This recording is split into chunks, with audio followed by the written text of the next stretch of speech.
Hello, you're about to listen to a radio program provided by the Limestone Church of Christ, located in Kingston, Ontario.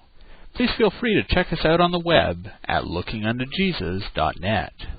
Hello and welcome to our program today. My name is Tom Rainwater, and I have with me a special guest, Dr. Don Patton, who is a geologist from Dallas, Texas. Glad to have you here, Dr. Patton. Thank you, Tom. Good to be here. First, before we begin discussing the main topic for today, do you mind telling us where you've been educated as a geologist and where you've worked and what you've done in the field? Well, that could take a while. I attended Austin Peay State University, studied geology there, as well as Indiana University and Purdue. Finished up in Australia. I did spend some time at Cambridge in England. Actually, my doctorate is in education, though I have considerably more hours in geology than I do in education. We worked as a geologist in a number of states in the United States, as well as Canada and Australia, England, Mexico, Peru, Bolivia.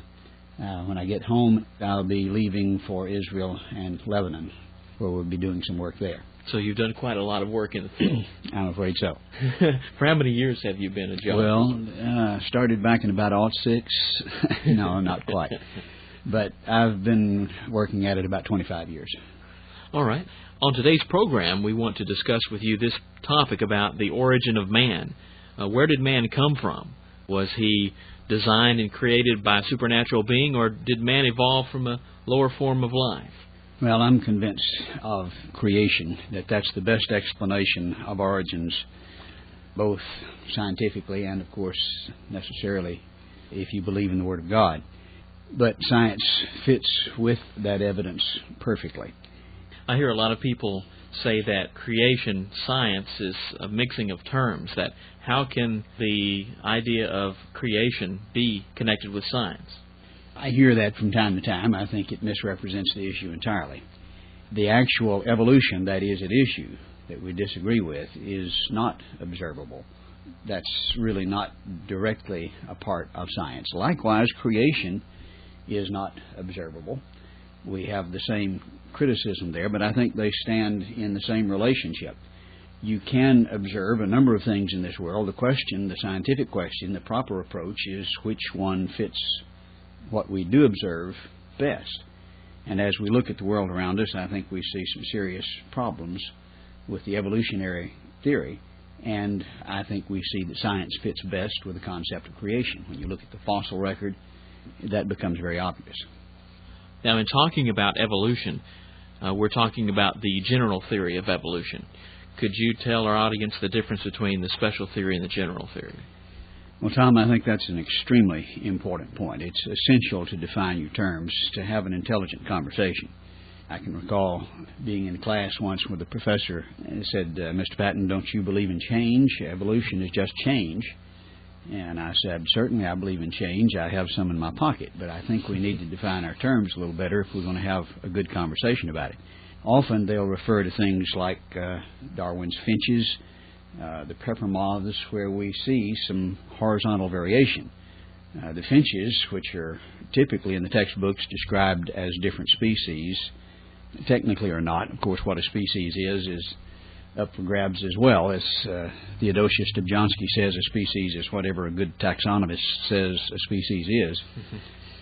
If you have a little extra bump somewhere or a little different color, that may be a different species in some cases, but with dogs it's not, or with other categories. But you see finches that do interbreed that are called different species.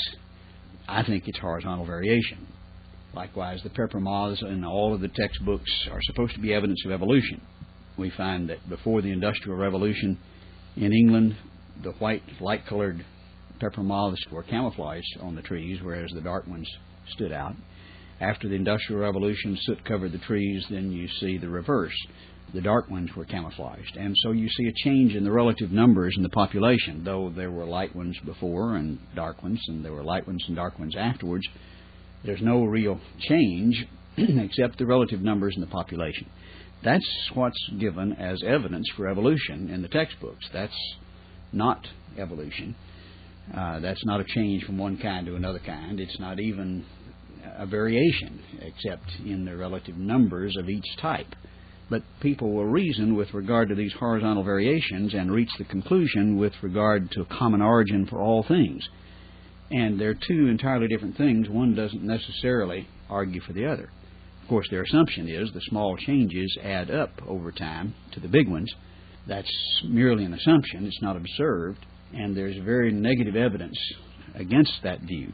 There are certain organisms that we can sidestep the objection to. The typical objection is it takes too long to observe, and that's why you don't see the big changes. But when you look at things like the fruit flies or bacteria, you can observe literally millions of generations. When you can sidestep the time issue, you see that you don't observe significant change in either case. With bacteria, you see some variation, but you still have the same three basic types that were observed 300 years ago. We do hear a good bit about bacterial resistance, for example, to penicillin. That's supposed to evolve if you take too many antibiotics.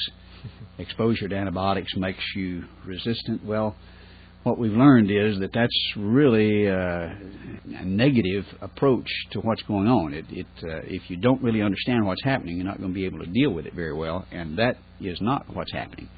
When we look in the wild, for example, we find animals that are resistant to modern antibiotics, and they haven't been exposed to antibiotics at all. We have found humans that were buried in the permafrost up in the Arctic in failed expeditions in the past. They still have bacteria in their bowels resistant to penicillin, and yet they lived long before they were exposed to antibiotics. And so what we find is that when you are exposed to antibiotics, you just kill off everything except the resistant form. And so what's left? Now you have the resistant form to deal with, not because it evolved, it was there to start with, you just killed off the other type. And if you don't understand that, you're not going to be able to deal effectively with the problem. But evolution has blinded many to the nature of the problem, and it does have some very negative consequences. Okay, so what Darwin was looking for and what evolutionists were looking for is change. And so when they find changes within a group, like, for instance, you mentioned the fruit flies and the finches, and we could use other examples, horses, that after the changes are made, they're still the same. The finches are still finches, horses are still horses. But what you were saying is that you can't find the change from, say, lizards to dogs, or the finch to the eagle, or whatever. It's obviously not happening, that we don't observe that. Interestingly, I was testifying before the State Textbook Committee in Austin, Texas, and was there with the head of the biology department at the University of Texas, and they asked this fine scientist, what's the best example that you have that we can observe today of evolution? And he referred to the Texas salamander, who had lost its eyes. He has adapted to his environment down in the caves, and so here is evolution, adaptation to the environment, the change. And then they asked me what I thought about it, and I said, well, that's obviously change, but it's going in the wrong direction. Tremendous amount of genetic information involved in our eyes. It's an incredible amount of information which is lost. He no longer has what he had. That's devolving. I said, now, if you come up with a headlight down there, that'll be evolution. As it is, he's going in the wrong direction, and that's the best example. I think it really is, but it's not an example of evolutionary change. Mm-hmm. So there's no evidence whatsoever of this change from one form to another, and there's improvements along the way. You see horizontal variation, and people can argue about what is beneficial, what isn't. I think one of the most effective and telling ways to deal with it is from the standpoint of information. Obviously, you have to have an upward trend in information to go from the bacteria to the human. The bottom line is information doesn't go uphill. It goes downhill. We usually understand that. But the changes that are affected by things like mutations result from the loss of information, invariably.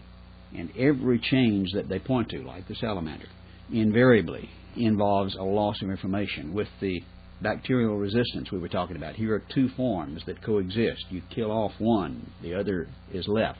Well, you've lost a significant amount of information when one form is gone.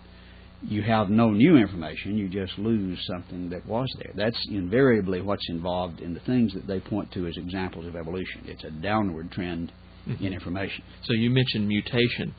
Sometimes don't they use that as an indication of evolution? For instance, the fruit fly, you have a mutation in a fruit fly, and that's supposed to be an advancement. Wasn't there experiments where they subjected them to radiation and there was change? They've done terrible things to this poor little critter for generations.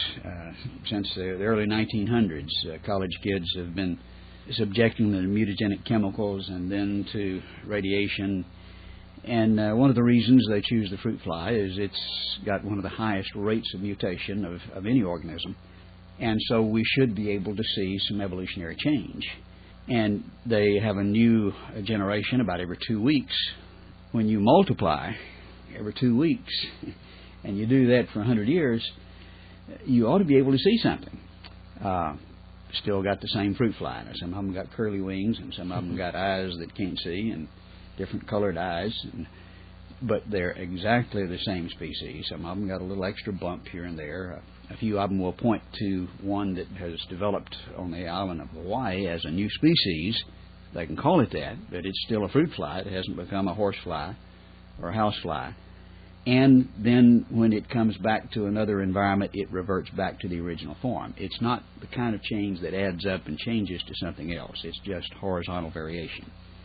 I think we would expect a wise creator to put within each biotype the capacity to vary, to adapt to different circumstances, to enhance the survival value of each biotype. I think that's exactly what we see. And so Texas rabbits stand out up in the Arctic, and Arctic rabbits stand out down in Texas, but white ones are going to get eaten down in Texas, and you got the brown ones left. But within the gene pool, you have both variants, and they're selected by the environment. We see that, but it doesn't add up to something different. Right. In the end, they're still rabbits. Exactly. They never changed to anything else. If you bring the white ones back down to Texas, before long, that will revert back to the brown form. All right. So what we see in Darwin's book, The Origin of Species, the illustration there of the tree of life, where everything comes from one source and everything has changed, that's just not proven or sustained by the evidence. It's drawn by the artist. It's arranged by those who have faith that that's what happened. Interestingly, that tree of life, it's been pointed out, is virtually upside down in terms of the fossil record. When you look at the lowest layer as defined by the geologist, you have every major phylum or major division in biology represented in that lowest layer. In fact, you have more phylum than we have existent today. They've lost some, and we've gone downhill. But we have vertebrates, the supposedly highest order, the chordates, in the lowest part of the Cambrian layer, and we found that now in 9 different states in the United States and all over the world. They don't always tell you that in the textbooks, but that's documented. We might mention that we can find a lot of the documentation and the quotes and the pictures of what we're talking about on our website at www.bible.ca/tracks is our section of that website. There's a tremendous amount of information, pictures, there are videos. There are 14 different videos you can watch on various subjects using Real Player. And we'd encourage the listeners to go there and look. I'll have to check that out. That's at www.bible.ca/tracks. Okay, and that's where all that information is. Okay, yes. I have to check that out. The evolutionists, though, claim that there is evidence sustaining this idea of vertical change. And there's some classic examples that they've given throughout the years, and I wanted to see what you thought about that. And, of course, what they're looking for are these missing links between the kinds. And they think if they can find these middle forms that they've proven their theory. One of these so-called missing links is the Archaeopteryx. And right. That being something looking like a lizard with feathers, kind of an in-between. Is there any credibility to that? Well, that's the way it's often described, unfortunately. This was found back about the time that Darwin published his book, and so it became very useful as it was presented. I think it's a great bird. Archaeopteryx had flight feathers. They were asymmetrical, not like the flightless birds that we see today. In other words, the leading edge was different from the trailing edge, which would make it an airfoil.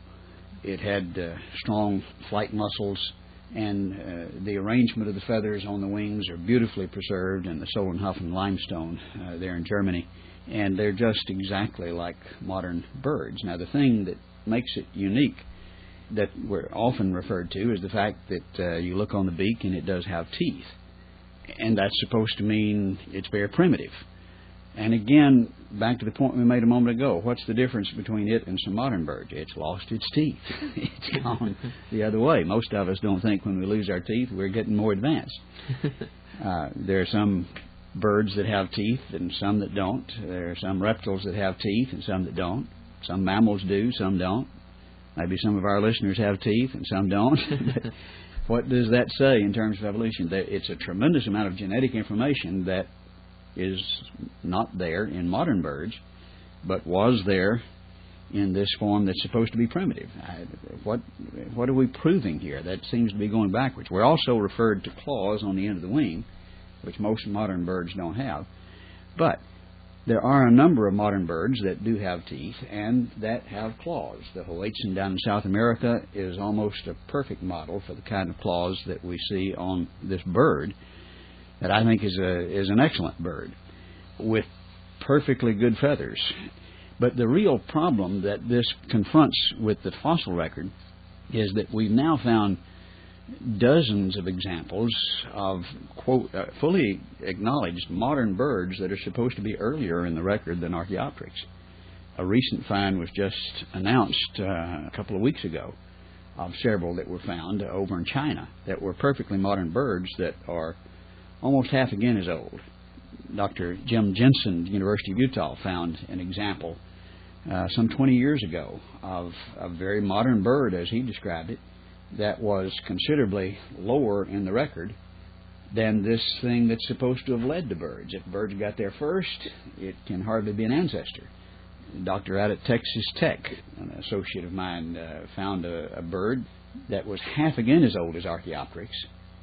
Protoavis, he called it, but he says it's a crow-sized modern bird, half again as old. Well, how can the kids be older than the parents? Here's what's supposed to have resulted from that which led to. It just doesn't work as an intermediate. It's just, we're told here's the perfect intermediate that led from the lizards to the birds, but then you look at all the evidence, and that's the best they can do, but it doesn't work very well. Okay, so in that particular case, all you have is just an extinct species then. An extinct bird, very similar to many modern birds, and actually there were more birds in the past that had teeth, and it appears we've gone downhill in that department, or they have. Okay, in regard to the so-called fossils, and I want to talk more on another program about the fossil record, get into more detail, but evolutionists over the years have come up with these transitional forms, so to speak, between apes and men. There was the Java man some years ago and the Piltdown man. Do these have any credibility, and has there been anything in recent days discovered that shows a missing link? No.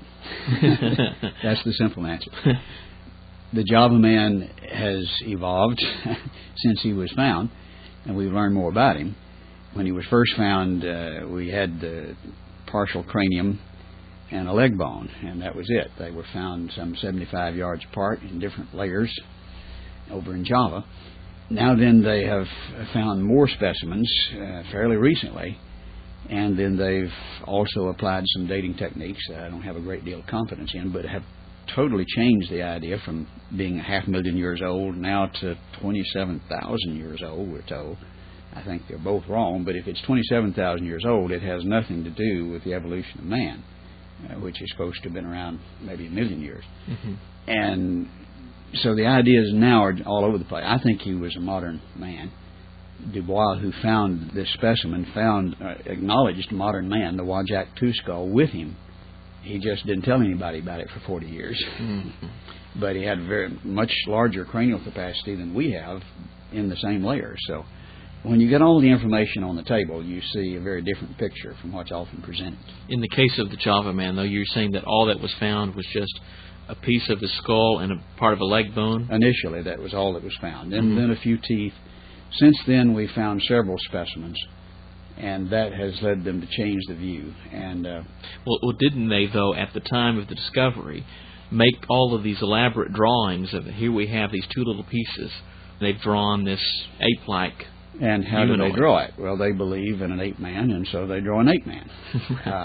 It was a rather ape-like partial cranium and a very, very modern leg bone. And so you got ape man. I think it was possibly even a large gibbon, as has been suggested even by the finder at one point, though I think he reached a different conclusion later. And they did find large animals, rhinoceros and deer of very large sizes. I think maybe a large gibbon would be a good candidate for what that was, together with a human. But, 75 yards apart, they didn't have expressways back then to splatter people across the countryside like we do today. I guess they could have eroded and washed away, but at this point we know much more about this creature. And the modern view is that they were probably modern people, or at least there are leading evolutionary anthropologists who will contend for that. Mm-hmm. So I mentioned the Piltdown man earlier. I just mentioned that because I've heard it before. What about that? The Piltdown man was an obvious fraud, though it was in the textbooks for 40 years. It was a chimpanzee jaw and a partial cranium that was stained and filed, made to look like an ape man. But the leading experts in the world looked at that, and they saw in the jaw and in the cranium the features that they wanted to see, the characteristics, the flavors, so that they had an ape man, and they just knew that that's what it was until they allowed it to be fully examined. Actually, the access to it was denied for years and years. And so it had a 40-year run in the textbooks until they examined it and found out, and then did expose that it was a fraud. And there have been numbers of examples of that. So there's no examples of missing links between apes and men at all? There are numbers that they point to today, not the Piltdown, usually not the Java man today, though he's still in some textbooks. Probably Australopithecus is the one that they point to primarily today. I think he was a great ape. He had teeth they're a little bit different from the average ape today, but there are apes that have teeth exactly like him. They'll point to the U-shaped dental arcade as opposed to the parabolic shape that's human. Mm-hmm. And this was not as U-shaped as most apes, though you look at the Glada baboon, he has a parabolic shape just like ours, and he's 100% ape. So that really doesn't distinguish him. He had long arms that could reach almost down to his ankles. He had finger bones that are curved, that wrap around branches. He had a hand for a foot, like modern apes. He had a brain the same size as apes today. And so if they've got a brain like an ape, and they've got fingers like an ape, and arms like an ape, and they walked not totally upright, but knuckle walkers, according to the leading experts, Oxnard, for example, University of California, Davis, probably the leading expert. And so if they walk like an ape and they've got feet like an ape, what do you think he was? Maybe a duck. But they want to make him into a kind of half ape, half man. That's the best example you have. Uh-huh. And so that's they know that they evolved from apes that we did, and so that's the way they paint him. Yeah, until they get a better candidate. You see in all these different textbooks and in all of these different publications, many of them popular magazines, that illustration that you have this ape, and then the next one is less like an ape, more like a human, and it's just all the way up to an upright standing man. And it's presented as though this is the way it was, and we have the facts for this. What do you think about that? Of course, they're men of great faith, and they believe that's what happened. And so they line up the exhibits that way. You could go to the zoo today and get the apes and line them up in graduated form up to a man, and you could make a pretty good argument just selecting certain species today of living apes. And what does that prove? That you can line up things pretty well. It doesn't prove descendant. You find bones in the ground. How do you know which one came from the other? They don't have labels on them. There are no lines that connect them. They line them up according to their assumptions. What we do find when we look in the fossil record is a variation in men, and you look in the world today, you see some pretty dramatic variations, even side by side sometimes. The Watusi, the Bushmen, 7 feet tall, 4 feet tall, side by side. Well, that's a huge variation, but they're good people. You find a wide variation in cranial capacity, some under 1,000 to some over 2,000, and there's no real significant difference in intelligence in terms of brain size. We used to think that there was until we found out Neanderthal man has a larger brain than we did, and so now it doesn't make any difference. You see a variation with humans. You see a variation when you go to the zoo and look at the apes. You see that in the fossil record. There were more in the past, more variants than we see today, just like what we find in the Cambrian, who we mentioned a moment ago. You've got all the major phylum, more than we have now.